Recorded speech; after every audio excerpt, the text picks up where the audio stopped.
যে সমস্ত মিল ফ্যাক্টরিগুলো এখনো বন্ধ আছে দ্রুত খুলে দিয়ে যে সমস্ত শ্রমিক ভাইয়েরা বেকার হয়েছে, যারা তাদের পরিবার পরিজন নিয়ে অত্যন্ত দুর্বিষহ জীবন যাপন করেছে, ওই বন্ধ মিলগুলো ফ্যাক্টরিগুলো খুলে দিয়ে তাদের কর্মসংস্থানের ব্যবস্থা করা হোক।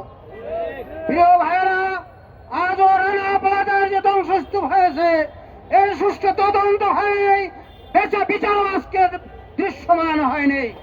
আমরা সরকারের প্রতি আহ্বান জানাবো, এই চরম মানবতা বিরোধী যে দুর্ঘটনা হয়েছে এর সুষ্ঠু তদন্ত এবং বিচার করতে হবে। দোষীদেরকে অবশ্যই দৃষ্টান্তমূলক শাস্তি দিতে হবে। প্রিয় ভাইয়েরা, আজকে শ্রমিকরা তাদের ন্যায্য ভাতা পাচ্ছে না, তাদের বকেয়া বেতন পাচ্ছে না। আমরা এই সমাবেশ থেকে দাবি করব, শ্রমিকদের বেতন ন্যূনতম 25,000 টাকা অবশ্যই করতে হবে। এই কথা বলে আমার বক্তব্য শেষ করছি। আসসালামু আলাইকুম।